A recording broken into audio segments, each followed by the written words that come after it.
في مثل بيتكرر كتير بيقول يخلق من الشبه 40، ومش بعيد يكون سمعته قبل كده.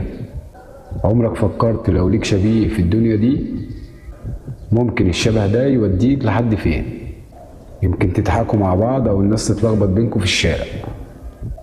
لكن في قصتنا النهارده الشبه ده كان هيودي شاب بريء لحبل المشنقة. قصة النهارده مش مجرد جريمة، دي صراع بين عيون البشر اللي بتغلط وبين خطوط صوابعك اللي عمرها ما بتكذب. استعدوا لقصة الظلم والعدالة الإلهية في قلب مصر. الحكاية بتبدأ في ليلة شتاء باردة في شوارع القلعة في القاهرة. المعلم إبراهيم راجل جواهرجي وكبير في السن، يعني تقدر تقول عجوز، عايش لوحده في شقته اللي هي فوق دكانه. في الليلة دي كانت الدنيا هص هص، وفجأة صرخة مكتومة بتشق سكون الليل. وتاني يوم الصبح الأهالي بيكتشفوا الكارثة. المعلم إبراهيم فارق الحياة بضربة آلة حادة على دماغه، والخزنة بتاعته مفتوحة ومسروق منها كل الذهب والفلوس. الدنيا اتقلبت ووصل بلاغ لرجال الأمن ووصلوا فورا، وكان في حالة رعب في المنطقة لأن المعلم إبراهيم كان محبوب من الناس كلها. رجال الأمن بدأوا التحقيق فورا وبدأوا يسألوا الناس كلها، وهنا ظهرت المفاجأة. 2 من الجيران وبواب العمارة اللي قصاده أقسموا بيمين حلفان قدام النيابة، قالوا احنا شفنا اللي خرج من البيت وقت الجريمة، واللي شافوه ده كان شاب من المنطقة اسمه أحمد، شاب غلبان وشغال على باب الله، وعنده يدوب أم عجوزة وأخت بيصرف عليهم. ولحد هنا تقريبا الجريمة اتحلت، لكن اللي جاي قدام شوية هيغير توقعاتك خالص. رجال الأمن كبسوا على بيت أحمد وفتشوا البيت كويس، لقوا أحمد نايم في أمان الله. أحمد كان مذهول. قتل مين؟ أنا ما قتلتش حد، أنا ما خرجتش من بيتي أصلا من امبارح المغرب. لكن في القانون كان في 3 شهود عيان شافوه بوضوح، والشهادة دي هتخلي رجال الأمن ما يقتنعوش بأي كلام يقوله أحمد. المهم أحمد اتسحب في الكلبشات وسط نظرات اتهام وكسرة من جيرانه وأهل منطقته، وأمه بتصوت وراه وبتقول ابني بريء، ابني ما يعملش كده، ابني ما خرجش من البيت.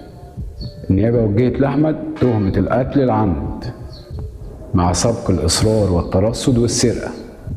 أحمد بقى في القفص ملهوش صوت غير البكاء. مفيش حد مصدقه، حتى المحامي بتاعه كان حاسس إن القضية خسرانة. والشهود في المحكمة بيشاوروا على أحمد بثقة، هو ده.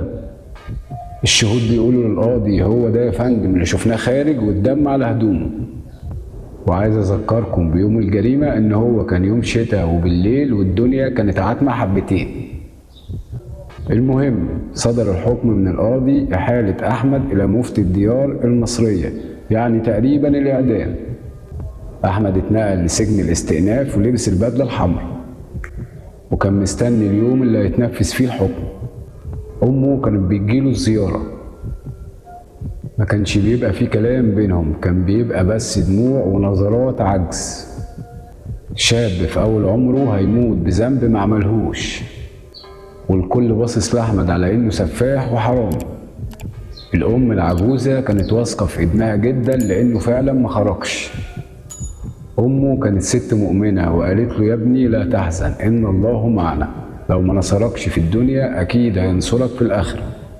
وبتحصل المعجزة الإلهية، الطبيب الشرعي وبصمة الخيط الخفي. قبل تنفيذ الحكم بأيام قليلة الملف كان على مكتب دكتور مصري عبقري من رجال الطب الشرعي المحقق العلمي. الراجل ده وهو بيراجع تقرير المعاينة الأولية للشقة لفت نظره حاجة الكل استهان بيها.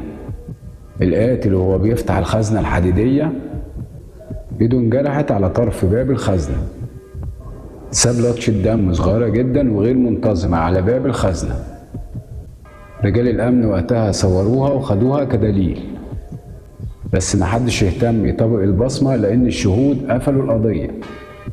وهنا الدكتور كان له رأي تاني وقال العلم ما بيجاملش، هاتولي بصمة أحمد وهاتولي بصمة الدم اللي على الخزنة. وعلى جهاز الفحص كانت الصدمة اللي هزت مصلحة الطب الشرعي.